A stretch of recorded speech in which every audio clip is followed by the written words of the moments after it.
Il y a tellement de gens qui font un travail égal de toi, qui ont l'intelligence que tu as, qui ont le capital que tu as. You have to outwork them. C'est la seule manière d'avoir un résultat qui est comme, même pas là garanti, mais disons plus ou moins garanti qu'il le serait. What's up, folks? Bienvenue sur Ça se passe. Aujourd'hui, épisode live de la Ça se passe Conf 2025, enregistré devant 250 founders et tripeurs en tech chez Workleap à Montréal. Je jase avec Julien Smith, cofondateur de Breeder, auteur de 3 livres dont un New York Times bestseller, et puis le CEO cofondateur de Practice, une plateforme pour coach financée par A16Z et Tony Robbins.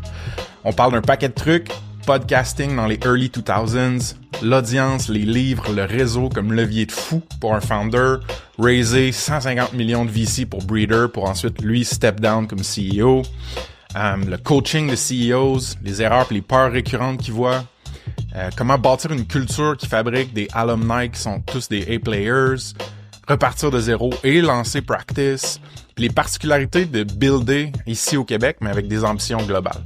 Ah, puis Julien il répond à des questions live de l'audience à la fin du pod.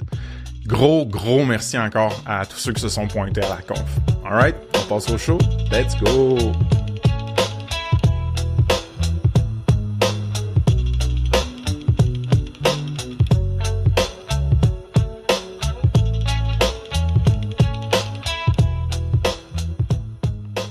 Enfin, la raison pour laquelle tout le monde est venu aujourd'hui, un live podcast avec François Lantinado de Ça se passe.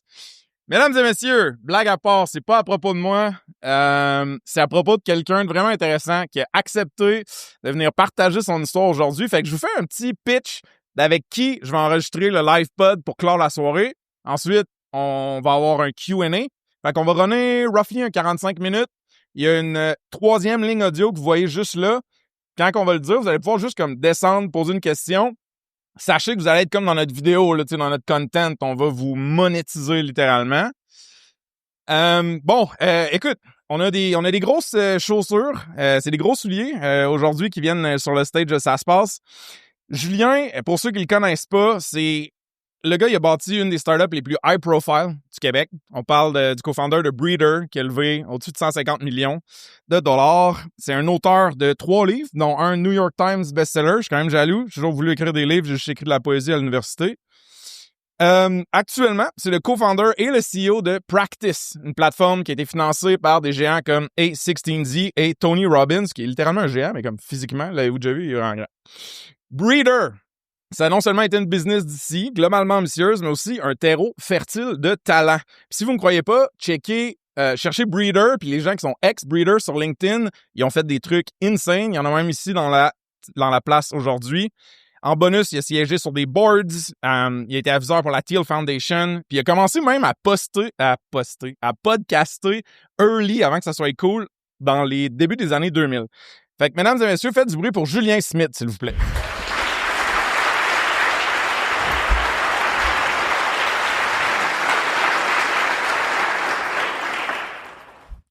All right.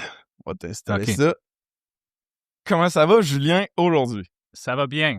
Là, ça se peut qu'on switch entre du français, de l'anglais. Oui, ça va être un peu comme du franglais entre nous deux, mais j'espère que ça va être correct. Yes. Oui, écoute, Montréal oblige, puis ça fait longtemps que c'est du franglais, je te dirais, sur le podcast anyway. Julien, pour ceux qui te connaissent pas, comment tu te décrirais comme entrepreneur? Quel genre de profil t'es? Ouais, ben c'est drôle parce que ma relation entre l'entrepreneuriat et moi-même, c'était vraiment comme par accident. J'ai commencé, franchement, ma dernière vraie job avant d'être PDG d'une couple d'entreprises en start-up, c'était de travailler chez Fido dans le call center. Okay? Puis là, tout à coup, d'une journée à une autre, j'ai commencé un podcast très de bonne heure et mon podcast s'est fait ramassé et était sur Sirius Satellite Radio en 2005. Et donc, tout à coup, j'avais vraiment pas de rien sur mon LinkedIn, rien d'intéressant qui s'était passé dans ma vie. Et tout à coup, c'est comme New York Times bestseller, speaking, gigs, tout à coup, faire des levées de fonds avec du venture capital et de commencer des entreprises. Et tout ça à cause de l'Internet, j'ai jamais vraiment pensé que j'avais de l'entrepreneuriat dans mon sang, mais tout à coup, j'étais entrepreneur et maintenant, je le suis, mais par accident un peu. C'est insane, dude. T'es vraiment... je faisais de la recherche sur toi, évidemment, là. Puis le terme « Internet native », genre, t'étais early dans la blogosphère, early dans le podcasting, genre, les mécanismes d'influence sur ta bulle, ton audience, c'est des trucs que tu jasais avant que moi, je starte ma carrière en tech. Fait que ma question pour toi, c'est qui c'est qui t'a inspiré? Ça a été qui? Tu sais, tu dis, je passais de Fido à toutes ces espèces de rocket ship-là. Y a-tu du monde qui t'ont poussé vers l'entrepreneuriat tech, vers l'Internet life, genre? Tu sais, au début, on avait les blogs et il y avait pas énormément de blogs, c'est clair. Il y avait pas beaucoup de podcasts, c'est aussi clair. Moi et mon genre de cohort de gens autour de que j'étais, c'est comme Gary Vaynerchuk et d'autres gens qui ont tous commencé tout en même temps. Et l'effet de ça, c'est qu'une communauté qui est un peu comme la communauté ici, qui ont toutes fait commencer des affaires tout à la fois, ils ont pu s'élever tout en même temps. Le résultat, c'est que le succès d'une personne, ça devient le succès de la communauté au complet. Ouais, Kevin Kelly parlait de Genius, là, le concept de genre pas les lone genius, mais actually un groupe de personnes qui se regroupent ensemble, qui font chacun leur truc de leur bord, mais qui s'élèvent, qui se tirent par le haut. On l'a vu dans les startup tech, on l'a vu en sport, on l'a vu dans les artistes. On dirait que c'est comme la vibe que tu décris de début d'Internet. C'est vrai. Souvent, lorsque on voit des nouvelles n'importe où dans les blogs, de toute manière, on voit une personne sur un podcast, par exemple, mais c'est pas cette personne-là tout seul qui a eu ce résultat. C'est un network, comme tu viens juste de parler. J'ai eu plein de gens, entre autres Arnaud qui est ici avec nous, qui était à Breather et qui a été à Practice. Packy McCormick, qui était mon 9e employé à Breather aussi et le premier employé à New York. Et c'est tous des gens que, à cause du fait qu'on a travaillé fort ensemble, on a pu s'élever toutes en groupe, disons. Ouais. Aujourd'hui, comment tu décrirais, mettons, en pitch d'ascenseur, juste comme 2-3 lignes sur Practice? Ben, c'est-à-dire que là, en ce moment, on a fait 10 millions qui a été levé par Andreessen Horowitz, Tony Robbins et plein d'autres investisseurs. Après quelques pivots, vraiment où on a trouvé le product market fit qui a marché, c'est avec des entreprises qui vendent des sessions, c'est-à-dire du tutorat, du coaching, des psychologues, etc. et des organisations là où est-ce qu'on devient un peu le OS de leur business. Et c'est drôle parce que tu sais jamais d'où va venir la croissance de l'entreprise. Pour nous, c'était le cold calling. C'est devenu la manière qu'on a pu communiquer avec les gens. Et donc, c'est vraiment ça. Tu ne sais jamais d'avance d'où va venir le résultat. Comme avec Breather, au début, c'était comme une salle de yoga, l'idée avant que ça devienne quelque chose de vrai. Et tout à coup, c'est devenu comme des meeting rooms et ça a grandi beaucoup, mais ça prend un effort énorme. Les gens de Gaia, les 2 gars de Gaia qui étaient ici avant nous, ils parlaient de la vitesse de travail, ce qui est vraiment comme you have to have it. Il n'y a pas d'autre manière de pouvoir avoir des résultats dans le startup parce que il y a tellement de gens qui font un travail égal de toi, qui ont l'intelligence que tu as, qui ont le capital que tu as. You have to outwork them. C'est la seule manière d'avoir un résultat qui est comme même pas là garanti, mais disons plus ou moins garanti qu'il le serait. Mais là, tu as dit, genre, on est un peu le operating system pour les coachs, les thérapeutes, ce genre de ICP-là.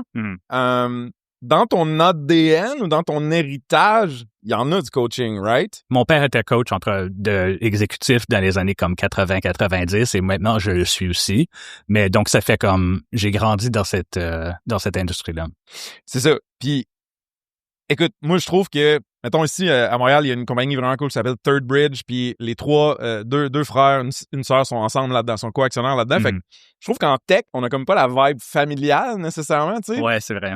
Ton père, il a-tu pu s'impliquer un peu, genre? Mais c'est une industrie qui est neuve quand même, la tech. Il y a très peu de gens, mais on remarque que, disons, souvent à Silicon Valley, c'est le cas. Tu vas trouver des gens qui travaillaient dans les années 2000, puis là, leur kid commence en tech. Nous, on n'a pas d'employés, on a des employés qui sont comme ça. Mais de plus en plus souvent, tu remarques, encore une fois, les réseaux, mais incluant les réseaux familiales, ont une importance en tech. Et c'est quelqu'un qui ensuite, leur kid, a pu rentrer dans Stanford à cause de je sais pas trop quoi, qui a pu avoir leur premier job à Google à cause de quelque chose que leurs parents ont fait. Ça existe, mais ici, on est comme une génération un peu en arrière de ça. parce que le capital n'est pas aussi évident, les résultats n'ont pas été aussi énormes qu'à Silicon Valley, mais il y a plusieurs réseaux, New York, Londres, etc., où est-ce que ça existe, puis ça commence aussi. C'est comme si l'espèce d'innovation ou de critical mass de tech est pas distribuée égale géographiquement, genre. Et c'est des network effects aussi. C'est comme le network effect de PayPal, de Airbnb, de Uber. Ouais. Les network effects existent dans des villes, existent dans des communautés, et les network effects, à un moment donné, développent une certaine puissance avec leur propre capacité pour ensuite créer des résultats plus rapides et plus facilement. Évidemment, l'affaire où c'est que ça se passe le plus, c'est à Silicon Valley. Ouais. Dude, t'as mentionné Tony Robbins, fait que je peux pas m'empêcher. Tu l'as-tu rencontré? J'ai déjà rencontré l'équipe de Tony Robbins et j'ai plusieurs gens autour de Tony Robbins qui sont mes investisseurs. Mais ce qui se passe, c'est encore une fois une affaire de lorsque tu as les propres investisseurs, les investisseurs qui t'aident. Andreessen Horowitz était comme, on vient juste de rencontrer Tony Robbins, il veut investir dans ta compagnie, veux-tu le faire? J'étais comme, bah ouais.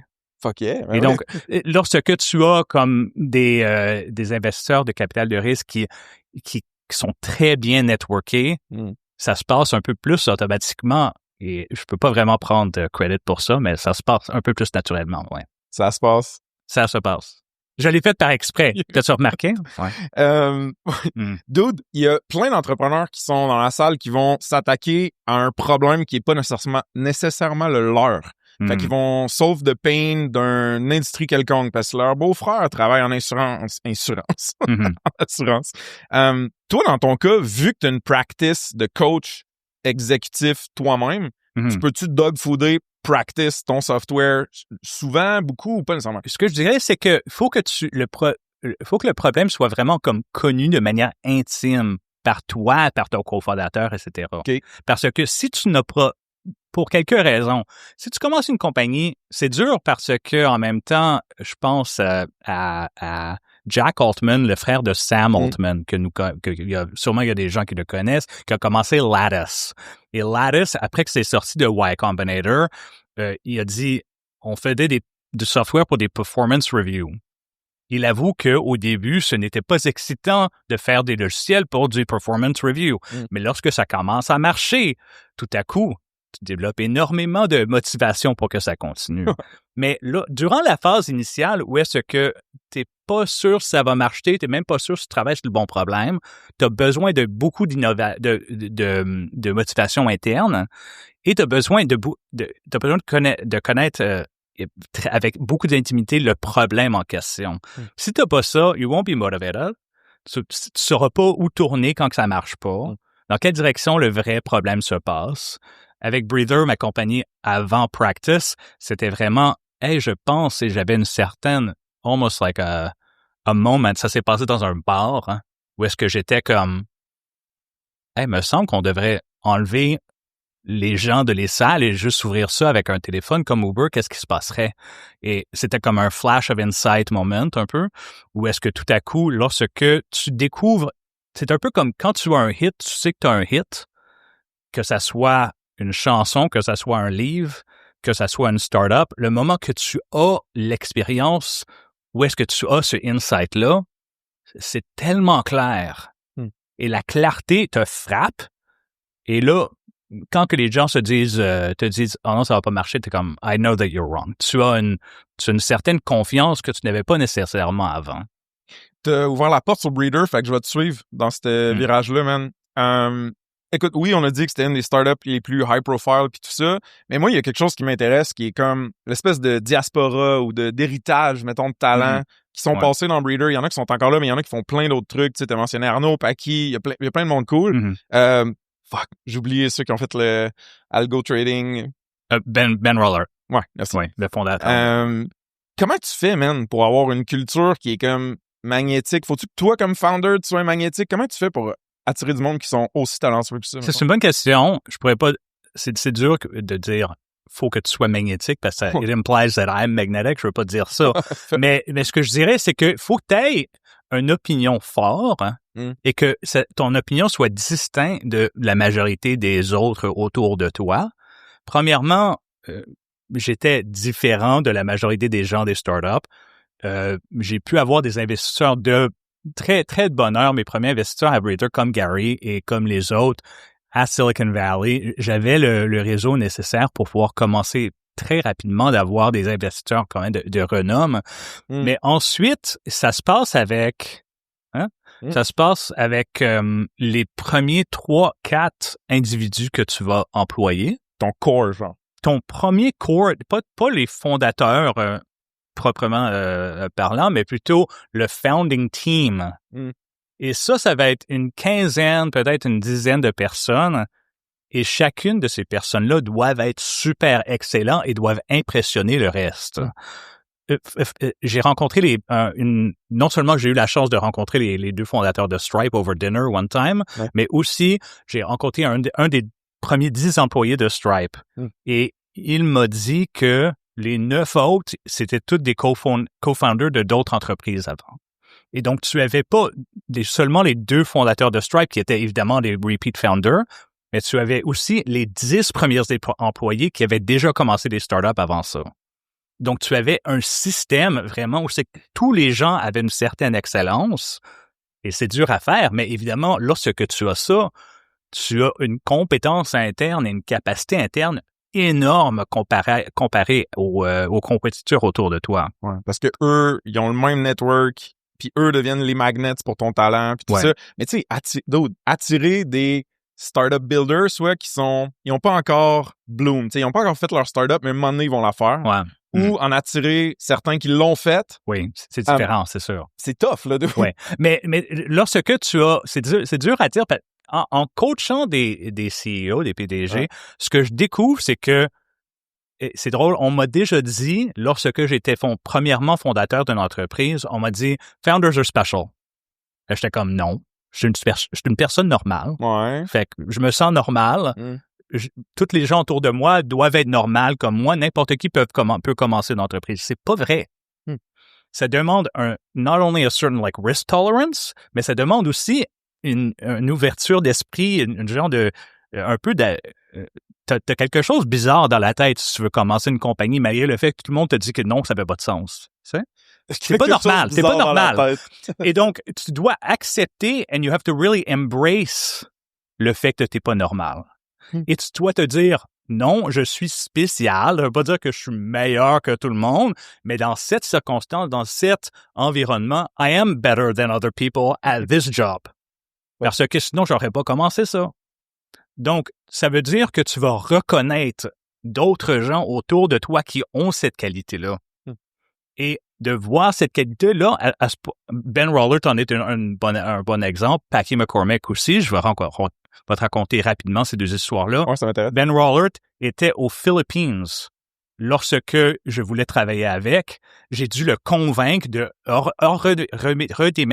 redéménager à Montréal pour qu'il commence à travailler avec moi. Et ça a été un des employés qui a été le plus influentiel. Et Packy McCormick, c'était comme employé numéro 9. Pendant 6 mois, il travaillait avant moi à Bank of America. Et un de mes autres employés avec lequel j'ai travaillé pendant longtemps, Evan Prodromo, a dit, oui, il y a d'autres gens qui veulent avoir cette job-là, but for Packy, I think it's his dream to work here. Et je me suis dit, si c'est son rêve, ça, c'est un fucker qui va travailler fucking fort. Et donc, tu trouves des gens de même qui ont des qualités spéciales. Il y en a évidemment beaucoup d'autres que j'ai pas encore nommés, mais ça demande... Gars, c'est dur. La majorité des PME n'ont pas le même résultat parce que c'est fucking dur. Donc, tu dois avoir des qualités spéciales et tu dois avoir des gens qui ont des qualités spéciales pour pouvoir avoir un certain résultat. All right, folks, un petit shout-out à Unicorn, partenaire certifié, ça se passe. C'est une firme d'experts en info nuagique, AWS, Amazon Web Services, qui ont les talents et les processus pour migrer, scaler, optimiser les infrastructures cloud pour les startups et les SaaS. Il n'y a pas de jargon inutile dans leur affaire, pas de solution démesurée, juste une team de passionnés dev puis cloud qui peuvent vraiment vous conseiller, vous sauver des bidous, puis même construire du produit avec vous. Check them out sur saspace.com/partenaire avec un S. Il y a une solide entrevue avec le founder Éric Pinet. OK? De retour au pod. Julien, t'as raise beaucoup money, comme qu'ils disent. 150 millions, roughly, avec Breeder. Avec Practice, je sais quoi, on pogne combien? Plus que 10 millions. Hein? Plus que 10, alright. Fait que t'as vécu le fundraising highs and lows, puis c'est une autre chose qui est difficile quand tu builds une startup. Selon ce qu'on me dit, évidemment, j'ai jamais raisé de cash. Qu'est-ce que les founders, tu penses, au Québec ou dans la salle, ont le plus de chances de mal comprendre à propos de dealer avec des VC? Genre une erreur. Il y en a plusieurs. Le premier, c'est que si tu as fait une levée de fonds, même si c'est impressionnant, it doesn't mean you have product market fit. Ça veut juste dire que tu as convaincu comme une personne qui a beaucoup de cash qu'ils peuvent déployer. Et ça veut pas dire non plus que si tu n'as pas ce product market fit-là, tu peux pas l'acheter. Même avec 5 millions de dollars. You can't buy it. Faut que tu travailles. Il faut que tu souffres, malheureusement. Mais une fois, ça veut dire que même si tu n'as pas ce cash-là, il y a manière d'obtenir du product market fit malgré ça et de pouvoir l'obtenir sans avoir ce capital. Et donc, surtout, tu sais, en parlant à des gens autour ici, tu découvres des histoires où c'est que ils n'ont pas eu mon cheminement, où c'est que mon cheminement, c'était just keep raising money and keep going, et ça marche, et c'est un miracle un peu lorsque ça se passe de cette manière, mais qui l'ont fait vraiment comme silencieusement, et où est-ce que ils ont fait leur affaire, puis il n'y avait pas nécessairement du gros cash derrière, mais ça marchait pareil, et même mieux, disons. Fait que ça, ces histoires-là sont encore plus intéressantes. Une fois que tu as plein de cash, c'est comme, OK, let's go, let's burn money to grow a business. C'est pas super dur. Si t'as pas de cash et t'es juste toi, c'est super impressionnant, encore plus que ça serait le cas. Dude, c'est une belle fleur pour les bootstrappers que tu lances quand même. Oui, c'est ce que je crois. C'est vraiment ce que je crois, parce que là, ce que tu vois, quelqu'un que je connais assez bien, Amjad Masad, vient juste de faire un financement de 250 millions à un $3 billion valuation. Il a commencé Replit. OK? Ouais. Replit est très bien connu. Mais c'est pas ça qui a causé un résultat positif. C'est le travail qu'ils ont fait qui a causé ce résultat-là. Ce dude-là, sur un des pods que j'écoute beaucoup, My First Million, le founder de Replit, il a dit un des heuristiques pour genre vivre sa vie, c'est quand il faut que je prenne une décision, je me pose la question what would make the best story? Qu'est-ce qui ferait la meilleure histoire? Puis là, il pique ça. Pendant comme 2 ans, il y avait pas de meubles dans son appartement. C'était lui et sa femme qui travaillent aussi à Replit. Et il y avait juste comme un mattress et une table pour travailler pendant 2 ans. Parce que c'était comme, je sais pas où c'est que je vais habiter, je sais pas exactement de quoi a l'air le futur. Donc, m'a juste me lever, m'a travaillé, puis à la fin de cette histoire-là, c'est une compagnie vraiment qui pourrait transformer le monde. Il y a comme un sujet un peu épineux avec lequel je veux jammer avec toi. On en a parlé un petit peu offline quand on faisait une prep. C'est comme pain, la douleur, genre. On en a parlé physiquement, tu sais, on a eu des injuries, powerlifting, that type of stuff. C'est vrai. Mais après ça, j'ai comme bounté puis je t'ai dit, tu penses-tu que souffrir et genre puis tu sais, souffrir avec un bémol, on s'entend, là, tu sais, moi, je suis pas trop un gros fan des analogies de guerre pis de startups pis tout, genre, c'est pas trop mon jam. Mais genre souffrir, genre les highs and lows, le roller coaster de genre dread puis excitation, c'est-tu un sine qua non? C'est mon latin, let's go, mon Frank. Wow. Ou c'est genre optionnel. Tu peux-tu bâtir une startup avec equanimity, comme un monk calme, genre, ou c'est comme not a thing? Ce que je te dirais, c'est que encore une fois, en coachant des gens qui viennent de Y Combinator et qui sont rendus comme à Series D à peut-être 100 millions de levée de fonds, etc., et de regarder à l'intérieur, il y a toujours we have to keep doing hard things. Il y a toujours des trucs fous qui se passent où c'est que tu n'entends pas l'histoire publiquement. Et il y a toujours oh, this guy almost quit and we almost died. Et il y a toujours j'ai personne pour m'aider autour de moi. Et donc, l'effet, c'est, il y a toujours de la souffrance, mais la raison pour laquelle que les gens font ça, c'est parce que le résultat is wildly out of proportion with ce qui se passe dans la moyenne des entreprises. Les logiciels, le software, la tech, le AI, toutes ces affaires-là, lorsque ça marche, ça fucking marche. Et là, ça s'en va à l'infinité. Et voilà la raison pour laquelle il y a beaucoup de gens, c'est pas un lottery ticket exactement, mais certainement c'est une manière, comme moi, j'avais pas, tu sais, tout autour de moi, je remarque de ce temps-ci, people, their parents pass away and they inherit money or something. Tu sais, il y a du cash quelque part in the wings, comme on dit souvent. Moi, j'avais vraiment rien, j'ai jamais eu rien. C'est pas un avantage. Je suis fier dans le sens que ça s'est passé parce que j'avais pas le choix. Mais c'est une manière. L'entrepreneuriat, ça a une certaine, I would say, it has a certain ethical quality about it, où c'est que tu t'en vas et tu vas créer quelque chose qui n'existe pas.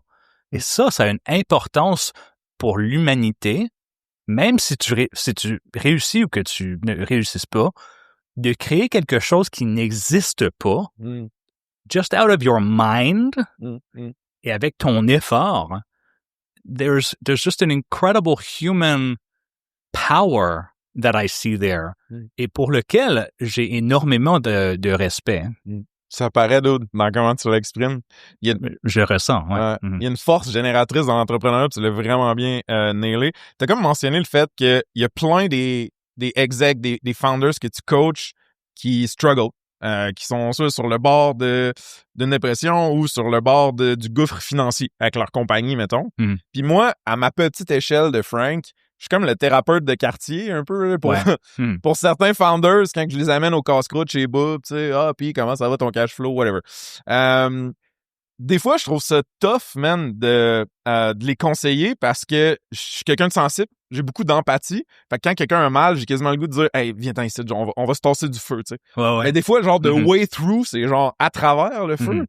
Et comment tu fais pour comme bien guider ce monde-là qui struggle? Mais c'est intéressant parce que une des raisons pour laquelle je me fais engager, c'est parce que ça fait 13 ans que je suis un PDG de des compagnies tech. Donc, je connais de manière très intime ces problèmes-là. Fair. Mais ça veut pas dire que je peux résoudre leurs problèmes. Sure. Ni que je peux nécessairement le résoudre comme du monde. J'aurais peut-être une solution, mais la solution, ce serait pas la bonne pour eux. Donc, c'est drôle parce que souvent, tu te retrouves dans des situations, et c'est comme un thérapeute un peu, la job, mais c'est un thérapeute très spécifique pour des gens dans des situations très particulières qui sont rares. Hein. Et l'effet, c'est, des fois, tu es la seule personne à qui tu parles. Récemment, j'anonymise, je sais pas. J'anonymise un client que j'ai depuis plus de 3 ans. He's like, hey, faut que je t'appelle sur WhatsApp. C'est une situation privée. Je suis comme, OK. Et il me raconte une histoire que je ne peux pas raconter, mais qui est comme quand même assez folle. Tease. Et il dit, je dis, à qui tu as raconté cette histoire-là? Il dit, ma femme, puis toi, puis c'est tout. Okay. Et donc, tu reçois des informations qui sont quand même vraiment remarquables, et même des histoires de Preacher que je ne raconterai jamais à personne, certainement avec un microphone devant moi. Mais il y a certains gens qui se rappellent de ces histoires-là qui sont absolument malades, et à qui je raconterais ça? Tu sais, je pourrais pas, parce que c'est compliqué. Mais avec d'autres founders, peut-être tu peux... Oui, à d'autres fois. Justement, tu as besoin d'un autre founder, tout à fait. Tu as besoin d'un autre founder à qui tu peux avoir la discussion, ou quelqu'un qui était près de la situation, etc. Et donc, c'est un cercle qui est petit de gens et qui se comprennent. Et il n'y a pas manière qu'une personne externe qui n'a pas eu cette souffrance-là puisse nécessairement comprendre. Fair enough. Parlant de souffrance, t'as commencé à podcaster avant que ça soit cool. Fait que c'était genre 2004, dude, que je pense que t'as fait ton premier podcast, ou même avant? Ouais, j'étais un des premiers podcasters dans le monde, ouais. OK, fait que là, je vais geeker. D'ailleurs, toutes tes affaires de MF Doom ici, de Jay Dilla, ça vient d'une période il y a 20 ans. It's over, man. C'est cool, pareil. Moi, je trouve ça cool. Merci, dude. Alright, fait que je vais geeker un tout petit peu sur le média puis l'audience avec toi. Je rentre par le podcast, mais on va finir par les livres aussi, parce que ça m'intéresse les deux médias. Podcasting, tu parlais de quoi? Puis ça t'a-tu appris quoi que ce soit que t'as comme leveragé après sur te builder une audience, raconter une histoire? Parce que je pense que c'est une des choses avec lesquelles plein de founders struggle, d'être cette espèce de... C'est vrai, mais une des affaires, faut que tu commences avant que tu en aies besoin. C'est vraiment le problème avec l'audience. Et tu écoutes souvent d'autres gens, t'entends des histoires de d'autres gens qui ont des audiences incroyables. L'histoire qui me vient en tête en ce moment, c'est Lewis Howes, qui est un podcaster et qui est vraiment comme à côté de Oprah à cette heure-ci, là, avec le volume de son audience, qui a des millions et des millions de personnes sur Instagram et sur TikTok, etc. Et lorsque je l'ai rencontré, ça fait 18, 17 ans peut-être, he lived in his car. Et il avait écrit un livre sur comment que ça marche sur LinkedIn. Et j'ai encore ce livre-là, ça fait 17 ans lorsqu'il l'a self-publishé. Mais avant que ça devienne évident que ça marchait pour lui, ça a pris énormément de temps. Et ce qui se passe, encore une fois, c'est de l'entrepreneuriat, mais c'est un entrepreneuriat qui n'est pas un entrepreneuriat sexy, tech ou rien. C'est vraiment comme I'm gonna keep publishing et m'a continué à faire des entrevues avec des gens et à un moment donné, ça va marcher and I won't live in my car anymore. Et tout à fait, ça a eu des résultats incroyables, mais ça prend du temps avec de l'audience. C'est comme la même manière, les gens me demandent souvent comment est-ce que Andreessen Horowitz s'est retrouvé à investir dans ta compagnie. Fair. La raison, c'est parce que je connaissais Andrew Chen depuis 10 ans. Donc, il me connaissait, il connaissait l'historique de mes entreprises que j'avais commencées. Plusieurs fois, on avait discuté de d'autres genres d'affaires et je suis venu avec une levée de fonds que je voulais faire et il était comme, you know what, I've always liked you, let's do it. Et lorsque tu peux trouver un deal comme ça, c'est incroyable parce qu'ils te connaissent déjà, pas besoin de pitcher rien. Ouais. Ben, ton best-seller, le titre, c'était Trust Agents? C'est le premier livre que j'ai écrit, ouais. C'est le premier des 3 livres que tu as écrits. Mm-hmm. Là, j'ai l'impression que, Andrew de A16Z, il te considérait un peu comme un trust agent. Il y avait déjà un lien de confiance. Ouais, peut-être. Regarde, lorsque tout le monde à San Francisco, tout le monde à New York, mais des gens à Londres, des gens partout, des millions de gens ont utilisé Breather. Mm-hmm. Donc, le résultat, c'est que tout à coup, tout le monde, c'est vraiment ce qui est incroyable, lorsque tu crées un brand, au début, lorsque j'écrivais des livres, mon impression, c'était, faut que les gens connaissent mon nom.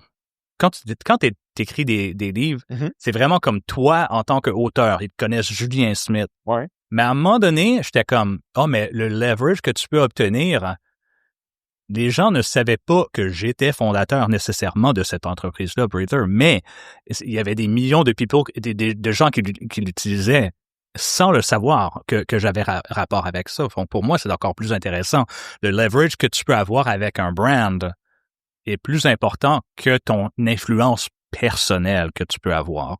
OK, ben comment on réconcilie la synergie entre les deux? C'est-tu que t'étais juste un dude tripeux passionné de la plume puis tu t'es dit, je veux toujours écrire un livre, j'ai toujours voulu faire ça, ou un moment donné, tu t'es comme dit 1 + 1 = 3 avec mon book writing versus mon startup building, ça va comme réussir à s'aider? Ou? Franchement, ça aurait dû être plus stratégique, mais j'ai juste suivi ma passion, mais la passion commerciale. OK. Et pas juste la passion, parce que la passion, ça peut être n'importe quoi, mais j'étais comme, hey, c'est cool comme projet, puis souvent, il y avait une technologie connectée à ça. Okay. Fait que lorsque le podcasting a été inventé, c'est parce que il y a des gens qui ont un certain âge dans l'audience ici, qui se rappellent que la XML, tout à coup, tu pouvais mettre un certain attachment dans des fichiers XML et ça voulait dire que on pouvait télécharger un fichier MP3 lorsque on dormait pour que ça soit dans ton iPod la journée suivante. Comme ça, c'est comme ça que le podcasting a été créé parce que ça prenait énormément de temps de sortir un fichier de MP3 et donc il fallait que tu décharges durant la nuit. Et donc, c'est une technologie qui a créé une opportunité. Pareil comme le AI et OpenAI, c'est une technologie qui a créé un mouvement social. Pareil comme Uber, et c'est le GPS a pu créer ensuite une compagnie. Il y a toujours un avantage technologique qui ouvre une porte, mais elle n'est pas nécessairement évidente le iPhone, c'était pas clair que le GPS allait faire ça. Mais il y a quelqu'un qui a vu, mais ça veut dire qu'on peut savoir où sont toutes les voitures qui ont des téléphones à l'intérieur, par exemple. C'est comme penser en second, third order effects. C'est ça, second, third order. Tu as la technologie en tant que telle et tu as l'effet secondaires et tertiaires de cette technologie-là. Mais, fait que ça, c'était pour le podcasting, sauf qu'on s'entend que la technologie de Gutenberg, impression de livre, celle-là est old school, là. Mm-hmm. Fait que ça, c'est-tu juste que ça venait de... T'avais comme un message que tu voulais communiquer. Moi, j'essaie de voir, dans le fond, Julien, je devrais-tu en écrire un livre? Franchement, j'écris un livre même en ce moment, et ce que je te dirais, c'est on est en train de faire un deal pour. OK. Et même en faisant ce deal-là, qui va être assez majeur et important, malgré ça, je te dirais que ton audience sur l'Internet est plus importante. Le downside un peu de ça, c'est que les gens oublient ce que tu publies 48 heures après. C'est ça vraiment le challenge de créer du contenu de ce temps-ci. Tout le contenu que tu es en train de regarder sur TikTok, Instagram, c'est du contenu qui a été créé il y a 24 heures. Fait que là, il faut que tu continues à publier. Les livres ont une certaine éternalité. Genre un staying power. Un staying power, dépendant du livre, évidemment. Ouais. Mais lorsque tu sais créer quelque chose et que c'est une combinaison de art, commerce, utilité tout à la fois, ça peut avoir un certain staying power incroyable. Mais la majorité des livres sont pas de même. Combien de temps? Parce que là, dude, t'as une practice de coaching pour des founders et des execs. Tu runs ton propre SaaS practice. Mm-hmm. Tu me dis que t'es en train d'écrire un 4e livre. Ouais. T'as-tu genre une méthode à la Seinfeld où genre chaque jour tu fais un X rouge sur ton calendrier puis tu mets 2 heures ou C'est vrai que j'écris avec mon co-auteur pour mon livre. Vrai, tous les jours sur mon calendrier, on met comme 1 heure pour pouvoir assurer que ça se passe, sinon ça se passera pas. Okay. Nice. Par exemple. Et c'est vrai pour moi que de créer une compagnie, ça va passer à travers, en général, avoir des employés de ce temps-ci ou avoir des fonds, avoir fait une levée de fonds, parce que ça crée une pression que j'aurais pas autrement. Et moi, personnellement, j'ai besoin de cette pression-là pour pouvoir exécuter comme du monde. Quand je n'ai pas la pression, I'm like, Baldur's Gate 3, like, whatever. Tu sais, je peux faire quelque chose d'autre, mais lorsque j'ai la pression, je suis comme, OK, là, il faut vraiment que j'exécute. C'est ma manière de faire les choses. Dans ma recherche, je me suis rendu compte que t'as quand même du street cred de geek, là. Donjon Dragon, ça te connaît. Oui, ça me dit quelque chose. Ça te dit quelque chose? Ouais. C'est bon. Les plus grosses différences que t'as vues, parce que là, t'as fait Breeder, c'était toute qu'une aventure. D'ailleurs, on peut peut-être parler, man, de la fin de Breeder, pour toi, du moins, pas la fin de la compagnie. Ouais, je suis à l'aise. Ouais, OK. Tu venais de closer quand même une grosse round qui était 50 ou 60. On vient qu'on sait plus, hein, ce chiffre-là. C'était 60 millions, right? Tu venais de lever 60 millions, mais t'es parti comme basically direct après. Fait que ça... ouais, je te dirais que la version un peu plus réaliste de l'histoire, c'est que pendant 1 an avant, 18 mois avant, I was having panic attacks parce qu'il y avait tellement de pression sur moi. Puis là, on était sur une série C? Série C à D. OK, c'est bon. Et là, ce qui se passe, c'est que moi, je suis comme, I think I'm gonna die. Littéralement. Et j'avais tellement de pression sur moi et je me sentais pas suffisamment entouré. Okay. Parce que la pression, c'était every 18 mois, gotta raise more cash or this dies. Et c'est ça la pression d'une startup qui marche très, très bien et qui est en hyper croissance.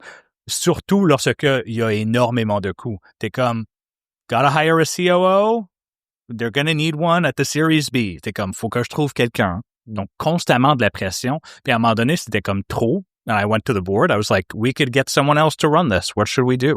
Et donc, on a trouvé quelqu'un et bon, voilà. C'est un gros deuil? Comment? Un deuil, genre d'avoir à vivre ça ou pas tant? T'étais rendu là, genre? Non, je me sentais plus, tu sais, du relief. Dans le sens que, mais non seulement ça, mais ma perspective a changé parce que je me sentais plus comme, c'est ma one chance de créer une compagnie qui va marcher. J'étais plus comme, j'ai découvert un peu plus mon potentiel et que c'était pas nécessairement autour d'une compagnie, mais j'avais eu des résultats avec des livres, j'avais eu des résultats sans capital de risque. Là, j'avais écrit une compagnie, ça avait eu des résultats avec du capital de risque. Je suis comme, OK, I can do this again. C'est que tu pognes un genre de niveau de confiance en toi puis pas juste dans les affaires que tu as construites. Oui, c'est ça que ça crée. Lorsque tu es entrepreneur et que tu as commencé 2-3 compagnies, ça a assez bien marché au moins, tu es comme, oh, I got it. lorsque au début, la première entreprise, tu sais pas nécessairement comment tu vas pouvoir le faire, les résultats que tu vas pouvoir avoir. Et tu acceptes aussi le failure plus. Parce que tu sais que la failure, ça veut pas dire nécessairement que tu vas jamais réussir. Ça veut juste dire que tu n'as pas réussi cette fois-ci. C'est genre un des trucs qui avait bien fait du bien à un des founders dans notre communauté privée, c'est quand quelqu'un y avait sorti Startups fail, founders don't. C'est ça. Oui. Et d'ailleurs, encore une fois, la vue avec la majorité des investisseurs de ce temps-ci qui ont beaucoup de sophistication et beaucoup de cash, c'est I don't care if this fails, I'll fund your next thing. Et c'est un écosystème qui est quand même unique dans ce sens-là. Dans d'autres, parce que j'ai écrit 4 livres, à ce point-ci, je peux te le dire, lorsque tes livres ne vendent pas, ils ne te donnent pas un autre shot à un autre livre. Ça vaut pas la peine, tu sais. Mais lorsque tu as une startup qui ne marche pas, ils sont comme, ben j'ai vu que tu as beaucoup travaillé et que tu as eu des bons résultats et je suis fier de toi. Let's see what you're going to do next. Et c'est seulement dans la tech qu'on fait ça. Et c'est une des raisons pour laquelle, premièrement, 2 pieces of feedback. Premièrement, si ton truc ne marche pas, tu devrais être quand même fier malgré ça. Et tu devrais rester dans la scène. Parce que il va y avoir un autre phénomène, il va y avoir un autre wave. Tu as manqué une wave, c'est correct, il y en a une autre qui s'en vient. Et elle va probablement être plus grosse que celle d'avant. Et tu vas avoir un autre shot.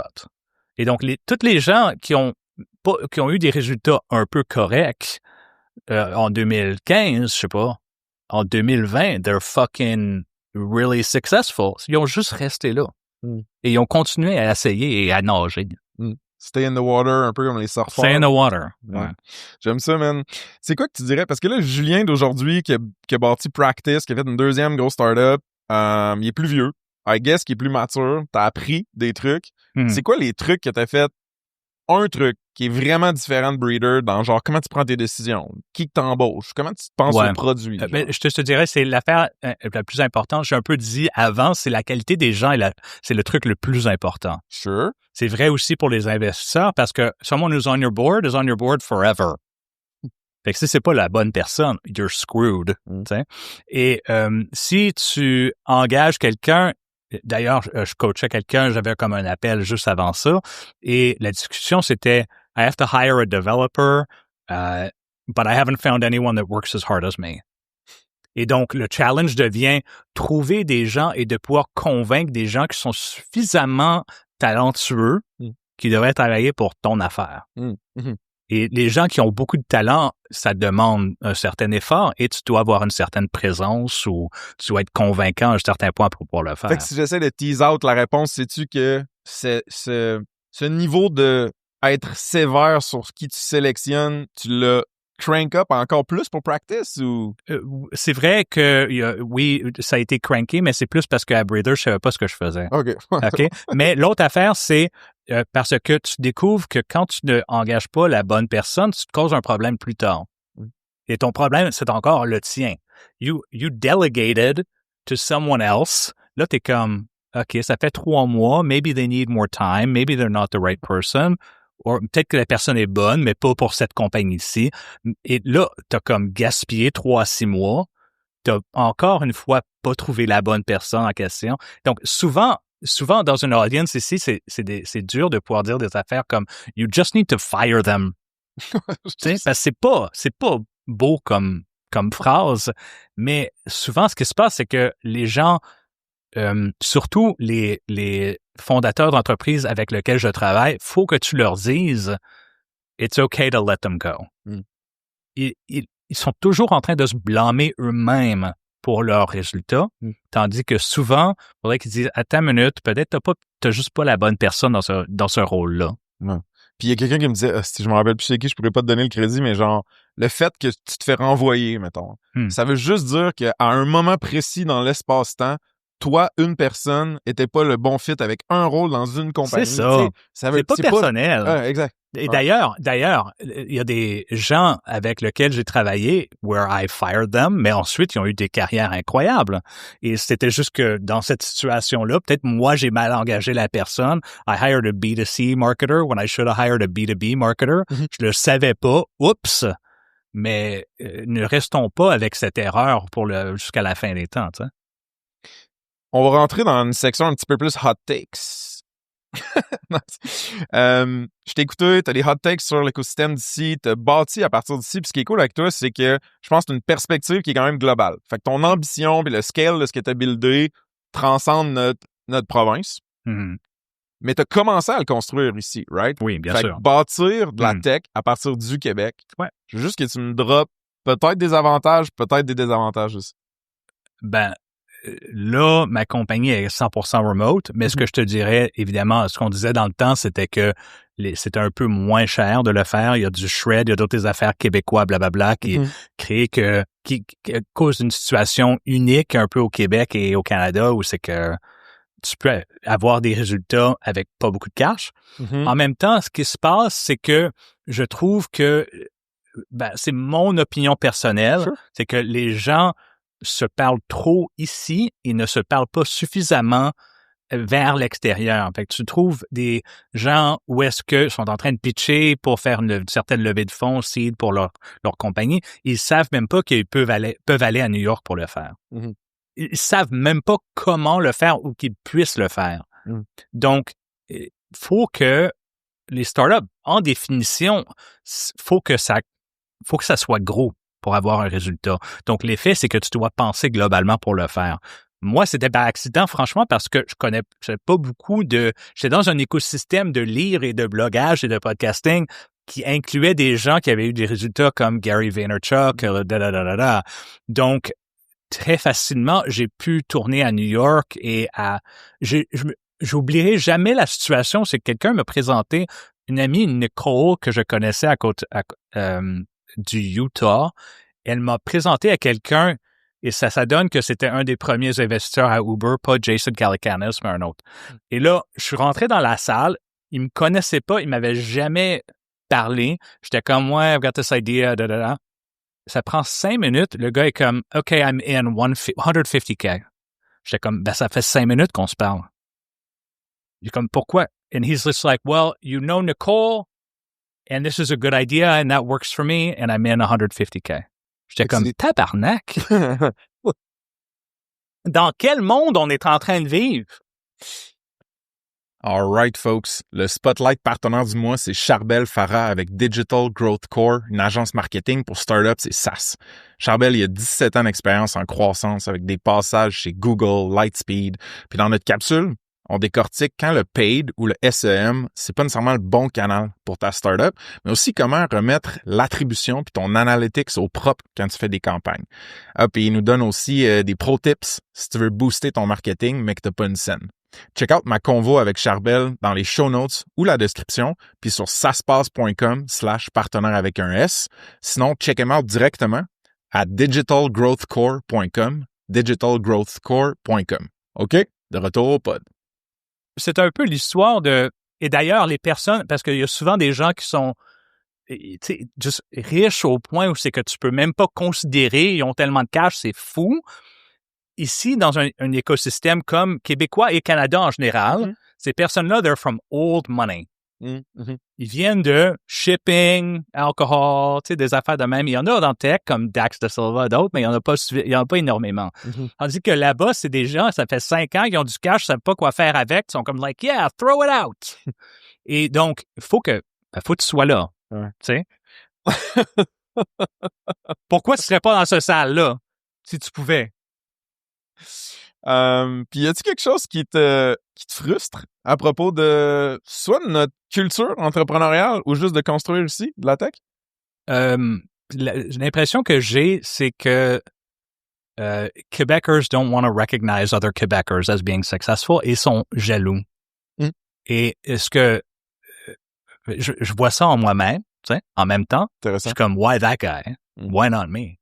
But I had my shot, tu sais. Donc, tout le monde a un peu leur shot, mais encore une fois, c'est distinct de Silicon Valley, de New York.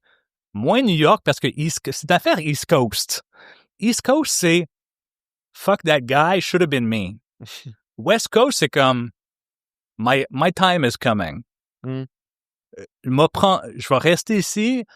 I got another shot. I gotta keep working. Siki Chen, c'est comme un gars quand même assez connu sur Twitter, etc. Et il est tellement bon angel investor. Il a commencé une compagnie Runway, c'est comme sa 4e entreprise. Il était VP Product à Postmates. Il a fait plein d'affaires. Et je lui ai demandé, lorsque j'ai investi dans sa compagnie, je lui ai dit, but why are you still doing this? He said, all my friends are richer than me. Donc, je me sens mal, tu sais. Donc, mais c'est une motivation, malgré que c'est pas qu'une motivation super altruistique nécessairement, mais c'est une motivation qui marche. Et donc, tu sais, il y a des affaires qui sont pas nécessairement super positives, mais qui créent un écosystème malgré ça. Ouais. Donc, c'est intéressant, dude. Y a-tu une décision vraiment tough qui était prise, que ce soit dans ta carrière chez Breeder, chez Practice ou autre, qui te hante, auquel tu repenses souvent puis que tu voudrais peut-être partager pour peut-être éviter ça à l'autre monde? Ben, n'importe quand que de pas être même si tu restes fondateur d'une entreprise, mais de plus être CEO de ta propre entreprise, évidemment que c'est une grosse décision. Sure. Dans mon cas, il y avait tellement de pression négative sur moi et je me sentais tellement psychologiquement unstable un peu que c'était plus un relief, comme je te dis. Ouais. Mais c'est sûr que je te dirais les affaires qui sont plus importantes, qui sont plus difficiles, sont des pertes d'identité. OK, dis-moi plus. Où est-ce que tu penses que I'm a good person and then you're confronted with, oh, I have to let a team of 10 people go. Parce que j'ai pas le cash. Je sais pas trop quoi. Ça pourrait se passer à n'importe qui. Mais là, tu te dis, oh non, je dois les garder, je dois trouver manière parce que I'm a good person. Mais là, you can be a good person and your business can just be in a bad situation. That's okay. Forgive yourself and just let it happen. Like bad things happen even if you did the right thing. Bad things happen even if you did everything right. Some bad thing could still happen to you. Forgive yourself. Et ça prend... je te dirais qu'avant mes entreprises, c'est que j'ai fait des levées de fonds, j'avais pas vraiment souffert beaucoup. Là, j'ai vraiment souffert. Et là, je sais c'est quoi. Là, je suis comme, OK, c'est vraiment dur, les gars, là. Like, let's be kind to each other. Parce que c'est pas facile out there, tu sais. Fait que ça a comme boosté ton empathie, puis te dissocier ton estime du outcome ou de la malchance, c'est comme un genre de... Oui, c'est ça. Lorsque tu fais les levées de fonds, souvent que je parle aux gens, et c'est comme évidemment, c'est une de mes spécialités parce que j'ai levé tellement de cash dans ma vie. And what I tell people is, you can't control the outcome. Mais c'est vrai pour tout l'entrepreneuriat en général. You cannot control the outcome, but you can control the process. And if you can control the process, même si tu as un bon résultat, un excellent résultat ou un mauvais résultat, you'd be like, I did everything I could and I did my best to the hilt. Et c'est le seul contrôle que tu peux avoir, c'est dans ta situation. Les résultats de s'il y a un investisseur qui te rejette ton entreprise, ça pourrait, 1, he's wrong. 2, they're right, but it's not the right time. Il peut avoir une circonstance. He's getting divorced, probably true, you know? Et où est-ce que c'est hors de ton contrôle, c'est même pas ta situation. Il y a tout genre de circonstances pour lesquelles you go on a date, it's a bad date, it's like, forget about it. La vie est trop dure, les gars, là. La vie est trop dure. Forgive yourself and let the shame go. Let the negative energy go. J'aime ça, man. La petite vibe gourou, ça me donne le goût que tu sois mon coach. Julien, une mini parenthèse sur les AI. Après ça, je m'en vais sur mon closing puis on va ouvrir le Q&A. J'ai le goût que ça soit comme... Ah, man, en fait, tu peux y aller où si tu veux. Ça peut être philosophique, c'est un take sur les AI, c'est ainsi pour les SaaS, ou juste méga perso. Genre, toi, tu l'utilises comment? Qu'est-ce que ça a comme impact dans ta vie? Juste le goût de t'entendre un peu. Mais ce que je te dirais, c'est surtout que les meilleurs, je dirais, sur le niveau startup, les meilleurs gens ont vraiment adopté le AI et une personne peut faire ce qu'une équipe faisait avant. Et donc, tu devrais voir ça dans tes personnes avec lesquelles tu travailles. Si tu vois pas ça, Flag. You can't train it. Ou bien ils l'ont pas, sont cracked. C'est peut-être la phrase que les gens utiliseraient. Sur le niveau personnel, je te dirais, tu n'as plus d'excuses pour être stupide ou paresseux. Parce qu'il y a tellement d'informations autour de toi. Ouais. Like, mon autre, j'ai un West Coast place puis un East Coast place. Moi, j'habite à Tofino aussi, qu'à Montréal. Ouais. Et à Tofino, il n'y a pas de CAA pour ta voiture. Il n'y a personne qui va réparer ta voiture. T'es à côté de l'océan. Fait que c'est juste toi puis ChatGPT pour résoudre tes problèmes. Tu sais? Fait que t'as vraiment aucune excuse pour pouvoir ne pas résoudre des affaires. Tu peux prendre une photo de quelque chose qui se passe. Hey, help me. I'm going to be your hands. Show me how to change the heater, the temperature on my water heater. I've never done it before. Tu l'as actually fait. Tu fais pas juste en parler, right? Oh, ouais, non, ça s'est vraiment passé. Hein. Mais tu peux avoir 100 affaires de même. Donc, utilise le pouvoir que tu as. Et que peut-être t'es pas habitué à l'avoir, mais tu as ce pouvoir-là. Tes employés devraient l'avoir. Toi aussi, tu dois l'avoir. Et tu penses qu'on dirait qu'il y a quelque chose qui me trigger un peu, tu dis, si tu le vois pas, cette espèce de super individual contributor, je déploie l'IA pour me enhance dans ma compagnie en tant qu'employé, si tu le vois pas, ils peuvent pas l'avoir. Tu penses pas que tu peux leur apprendre ou les prompter ou les nudger vers développer? C'est simplement que les startups doivent aller vite. OK, fair. Et donc, pour toi, que tu éduques quelqu'un, c'est du temps. Ça prend du temps que tu as pas. Ouais. Ça prend du cash que tu as pas. Ouais. Fait que souvent, les meilleurs gens l'ont déjà. Tu dois juste les rencontrer et les convaincre de travailler avec toi. Fuck yeah. C'est vraiment la manière. Et I was judgmental at Breather and I'm still judgmental, mais j'étais judgmental and stupid, mais ça marchait pareil. Parce que simplement d'avoir une basse tolérance pour les gens avec lesquels je savais que je pouvais pas travailler, j'étais comme, OK, that's good enough. No, they don't have it. I don't know what it is. Parce que je sais même pas comment ça marche, cette industrie-ci, mais quand tu rencontres quelqu'un, you're like, they got it. I feel like they got it. Et t'as souvent raison. Fait que tu crois à ton intuition, là, de genre, de gut oui, mais ton feeling. intuition, c'est vraiment une combinaison de ton IQ, tu sais, ton intelligence que tu as pour vrai. Ouais. Ton expérience, les mauvaises expériences que tu as, the same way. Il y a un très bon livre anglais qui s'appelle The Gift of Fear.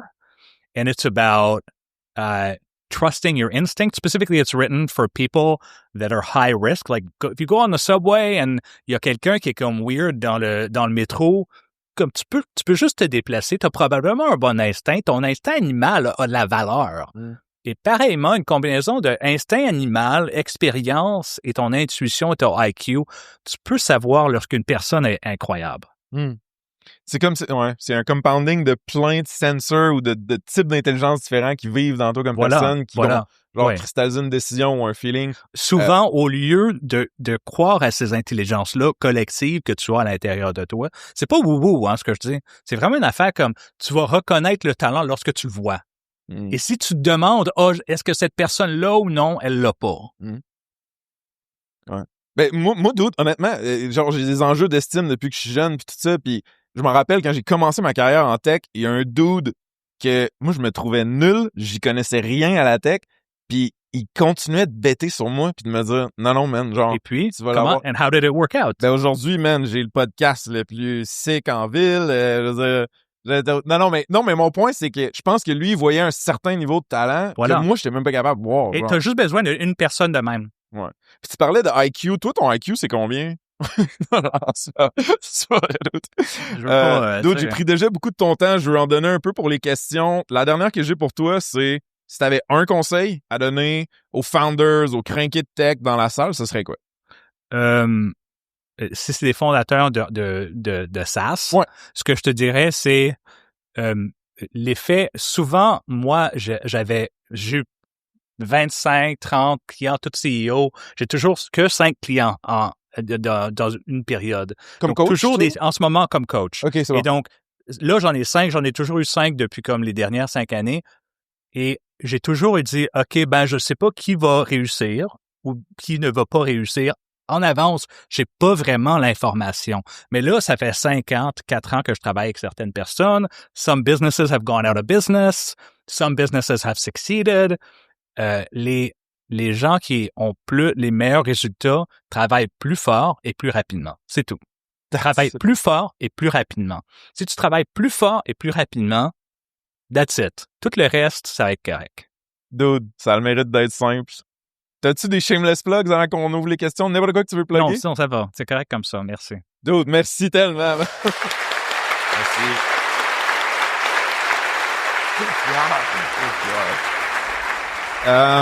All right.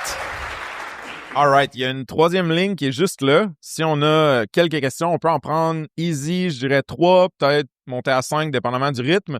La chose qui est super importante, guys, c'est de ne pas nous raconter votre tendre enfance. Juste dire, mon nom, c'est ça, ma compagnie, c'est ça, voici ma question. Puis c'est ça, je sais qu'il va sûrement en avoir beaucoup pour moi, mais vous pouvez les adresser à Julien. Principalement, merci. Je vois qu'on a quelqu'un qui descend. Let's go. Puis c'est ça, allons-y. Avec 2 questions. Pardon, je sais que tu as un masque, mais j'entends pas comme du monde. De lire tes lèvres, ça va m'aider. Okay. Ouais. Je vais pas contaminer le micro. Fait que 2 questions. Première, c'est, tu parlais des personnes que tu choisissais. Ces personnes-là, est-ce que, tu sais, parce que des fois, t'as un feeling à l'intérieur que c'est pas un all yes. Est-ce que ces personnes-là qui sont vraiment des A-players, je sais pas comment tu les appelles, ouais, sont tout le temps un all yes ou des fois sont un petit peu no? Ouais, c'est une bonne question. Il y a des gens qui sont constamment A-players et lorsque tu les vois ou que tu as une chance de les engager ou de travailler avec, tu devrais juste accepter n'importe quelle circonstance. Mais il y a aussi des A-players qui sont pour un certain rôle et pour un autre rôle n'accepteraient pas ou ne seraient pas du tout bons. Et donc, de la même manière, il y a souvent des gens qui sont just D players. They're never good at anything. Donc, premièrement, recherche quelqu'un qui est bon et qui t'a montré qu'ils ont fait quelque chose d'avance. Un exemple que moi, je fais souvent de ce temps-ci is I look for amateur athletes. Des gens qui ont travaillé fort dans le powerlifting ou dans la natation ou dans le football ou je sais pas trop quoi. Et ça veut dire qu'ils savent travailler fort, ils savent faire un effort avec une équipe souvent. Mais il y a aussi des gens qui sont circonstanciels. They just care a lot about SAS ou je sais pas trop quoi, quelque chose en particulier. Et pour ça, c'est une situation unique où ils savent uniquement et d'une manière très, très efficace travailler avec toi en particulier. Ça, il faut que ça se passe, mais lorsque tu commences à avoir des doutes, une des affaires comme fondateur, c'est comme « Oh, but is this person good? I'm not sure anymore. » Là, à ce moment-là, just fire them. All right. OK? Merci, Raph. Peux-tu poser ma deuxième ou non? Real quick, mettons. OK. Network Effect, comment tu l'as créé? Parce que t'as dit t'as rencontré Andrew Chan. C'est quoi? T'as été aux States? Ouais, je dirais que tous les network effects, tous les réseaux que tu peux avoir dans ta vie se développent d'une manière unique. OK? Et mais premièrement, faut que tu sois, de ce temps-ci, spécifiquement, faut que tu sois en personne. Donc, ça marchera pas virtuellement de la manière que ça marcherait en 2020, en 2021. C'est pas pareil. Là, ils sont comme, tu sais, il y a des gens qui ont entendu 996, 9 a.m. to 9 p.m., 6 days a week, en personne. C'est ça que les gens veulent vraiment voir les autres en personne. Mais faut que ça soit du contenu ou que ça soit en personne que tu saches rencontrer des gens. Et encore une fois, le talent se reconnaît le talent. Donc, lorsque tu te présentes à quelqu'un, Andrew Chen, j'ai rencontré, franchement, je me rappelle pas, mais ça fait 10, 12 ans au moins qu'on s'est rencontrés. On a pris un café, rien de spécial s'est passé. J'ai créé une compagnie entière. Il était comme, wow, I missed that. Oups. Et là, la prochaine compagnie, il était comme, OK, moi, travailler avec, par exemple. Ça prend du temps. Merci beaucoup. Une autre question.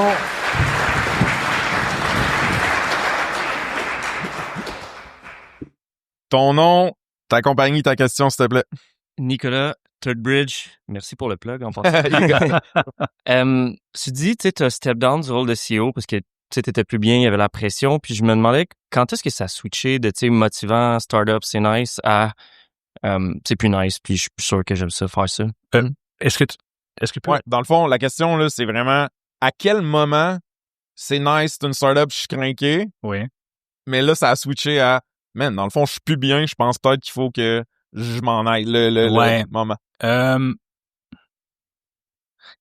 Regarde, toutes les startups et tout l'entrepreneuriat demandent un certain sacrifice, mais à un moment donné, t'es comme, je suis pas juste en train de me burner out là, mais je suis en train de me burner out pour les années qui s'en viennent. Fait que, si tu peux si je peux comme mettre un autre angle à ta question, c'est le fondateur doit pouvoir rester dans la compagnie effectivement. Si tu burn out trop, ça veut dire à un moment donné, you're gonna bounce.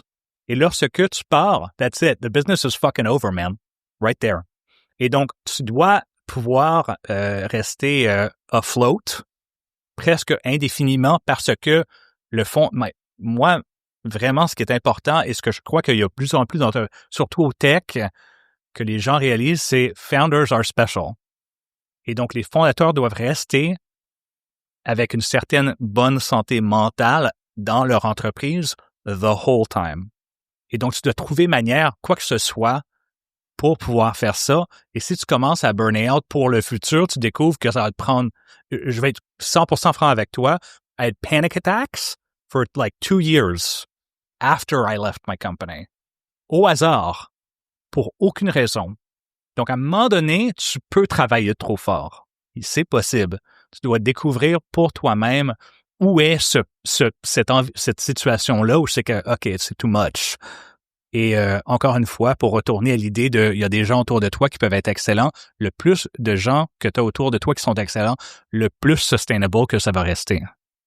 J'espère que ça t'aide. Yes, merci. OK, merci. All right. Ton nom, ta question quick, allons-y. Bonjour, Steven de RBCX. Bravo pour le bel échange puis la belle journée aujourd'hui. C'était vraiment apprécié. Je vais poser la question en anglais. Salesforce announced recently layoffs of around 4,000 people because of AI. Curious about your thoughts on positioning transparency when it comes to AI impact and implications as far as how transparent CEOs, impacting like employment specifically. Yeah, about what kind of impacts that is going to have on the company and franchement, c'est pas responsibility is it ultimately to communicate. Yeah, it's a great question. C'est une bonne question. C'est par rapport à la transparence par rapport à comment est-ce que le AI va affecter toi, ton emploi, toi spécifiquement ou à votre équipe. Je parlais récemment au président de Shopify, Harley Finkelstein, et il était comme, we don't want AI capable, we want AI native. Et pareillement, Toby, le CEO de Shopify, était comme, we're starting over. Si tu as besoin de plus de ressources, AI first. Duolingo, encore plus frappé, incluant leur stock price, par le AI parce que c'est juste de la traduction en fin de compte. Tu sais, c'est pas super complexe comme logiciel. Il faut absolument réinventer la manière que les entreprises font les choses. Mark Andreessen a été très pudique et a dit que ils croient et leur fonds croient que toutes les compagnies existantes vont être bouleversées et une nouvelle compagnie va être créée dans toutes les catégories qui sont plus AI connected. Donc, si c'est vrai, et franchement, Mark a été souvent, et Andreessen Horowitz a souvent été très correct par rapport à ces affaires-là, tous les employés devraient le savoir. Et c'est comme un peu malhonnête, soit de pas leur dire. Il faut que tu aies une compassion. Je sais des fois que j'ai pas de compassion. T'as l'impression que j'ai pas de compassion ici dans ce siège en disant des affaires comme just fire them, OK? Je sais que c'est pas le fun de l'entendre. Mais c'est comme un peu la réalité que lorsque tu es en train de créer une compagnie et que cette compagnie-là et c'est ta vie, faut que tu aies la meilleure compagnie possible. Il faut que ton standard soit clair pour tes employés. Si le standard est pas clair et que tu te retrouves à dire cette équipe-là, it's we didn't make our numbers and we're going to have to fire this like team of 10 people, je sais pas trop quoi, et que tu leur as pas donné la clarté nécessaire, là tu devrais vraiment te dire I didn't do the right thing. They deserve clarity about what the CEO's standard is. Even if that standard is very high, which it should be, they deserve, your employees are trusting you with their mortgage and trusting you with their lives, their wife's life and their kids' school and everything. And they deserve clarity. J'espère que ça te donne la réponse nécessaire. Merci. Oui. All right. On aurait le temps pour une dernière question. S'il y a quelqu'un qui veut... All right. Ton nom, ta question rapido. Patrick Saint-Louis, Let's Warp. Ma question est très claire, pas très claire, mais très précise sur l'utilisation de l'intelligence artificielle. On aime ça, on dit « move fast, break things, use AI ». Ouais. Mais la confidentialité de l'information, le move fast, use AI, once it's out, it's out. How do you see the confidentiality of the information in the world of AI? Like, how do you make the balance between, like, we're using AI, but something might leak, but we'll live with this? Or... Mais c'est quoi it? Qu'est-ce que once it's out dans ta question? C'est quoi it qui est out? Let's say if we're using ChatGPT to do some coding, at one point there is some line of code that maybe you'll need to start like spuking out to refactor or some data that you're sharing with, I'll call ChatGPT or others. Ouais. So that's the element that I'm thinking. I said, does that cross your mind sometime when you're using AI? Because we've been talking about it the whole day, and I still see like. Donc, je te donne encore une histoire d'un autre client que j'ai en ce moment qui est entre Series A et Series B en ce moment, in climate tech, but it's a tech SaaS business, OK? Et eux sont en train de croître fucking rapidement. Et une des raisons, c'est que ils voient un bug qui se passe, ils voient un error message, qu'ils voient ça sur Slack, and they go in, they just go straight in with AI, they're like, fix this, c'est fixé en 20 minutes.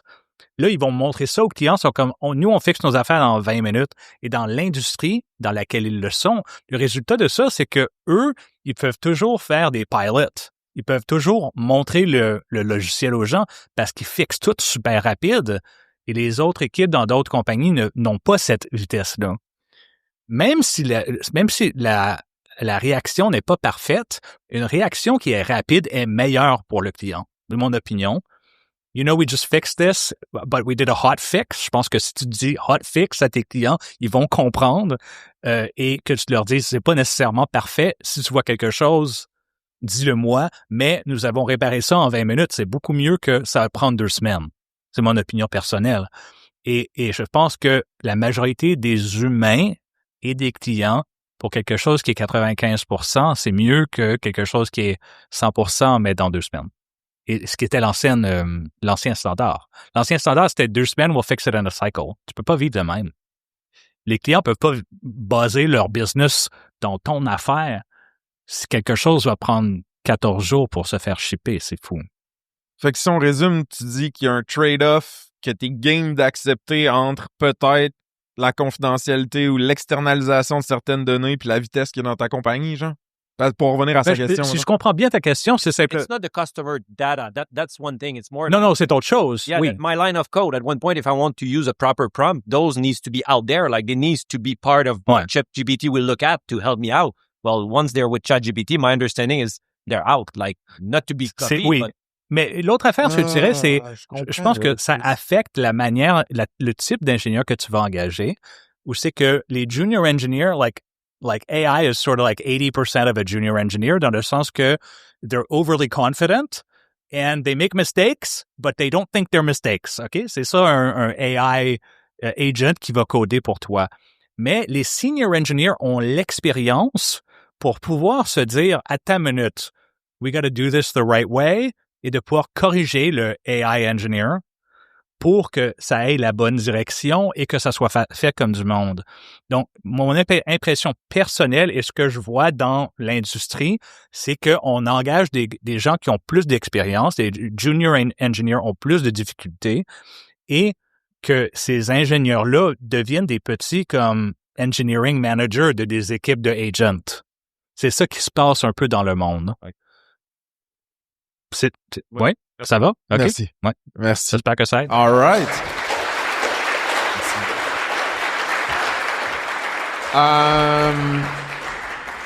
On est rendu au souper, c'est ça, Joël?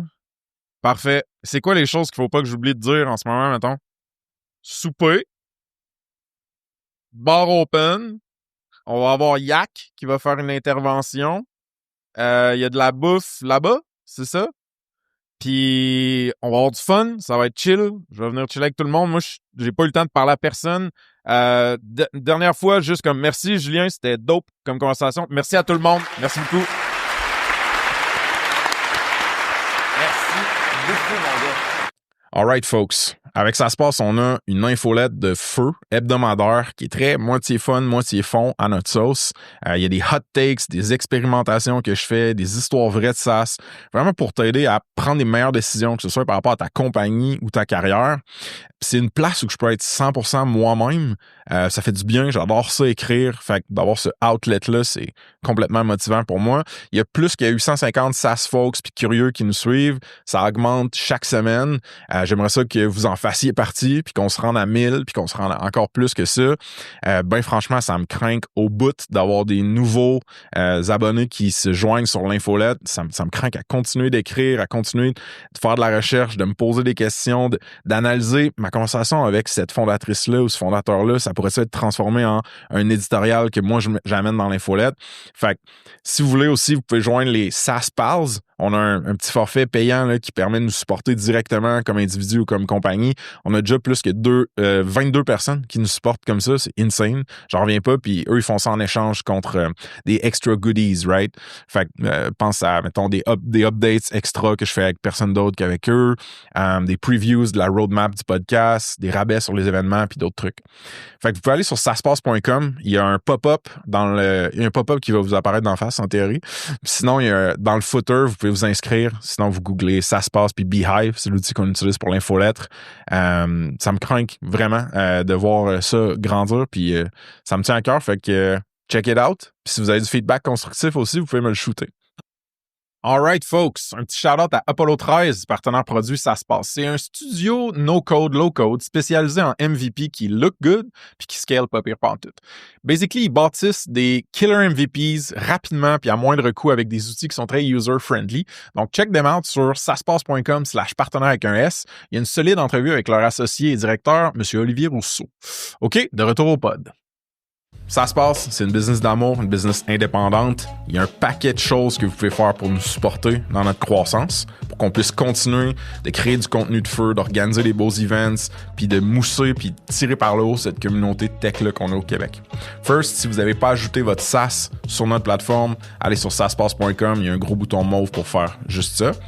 Vous pouvez check out le job board. Si vous avez une offre d'emploi quelconque, c'est gratuit, un outil super cool pour toute notre audience puis notre réseau.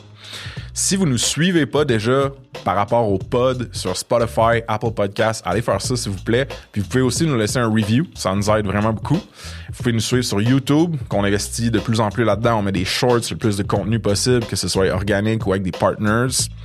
Fait que check this out. Si vous voulez venir aux événements puis pas manquer de billets parce qu'on est souvent sold out, vous devriez nous suivre sur Eventbrite. Fait que vous allez sur Eventbrite, vous écrivez Ça se passe, vous pouvez vous abonner puis avoir des notifications. On fait ça roughly à peu près chaque mois-ish. Puis last but not least, suivez-nous sur LinkedIn puis Instagram. On met du beau contenu, du contenu souvent drôle. Fait que je pense que ça vaut la peine. Je veux finir cette outro custom-là un petit peu en remerciant les partners certifiés de Ça se passe. On a des compagnies de fous qui nous supportent financièrement, stratégiquement, des fois même psychologiquement dans mon cas. Puis sans ces compagnies-là, la majorité du revenu de Ça se passe n'existerait pas puis on pourrait pas faire ça. Right? Fait que je veux que vous preniez le temps d'aller les regarder. Saspace.com/partenaire avec un S. Ils sont tous listés là. Ils ont une belle fiche avec du contenu, avec des liens, des détails. Je vous les nomme rapidement. Léviat Légal, des avocats qui sont tech et founder-friendly. Le Chiffre, des comptables et fiscalistes qui sont calés en tech aussi. Baseline, des gros geeks pour innover avec l'AI. Unicorn, des experts cloud AWS pour optimiser et scaler votre infrastructure.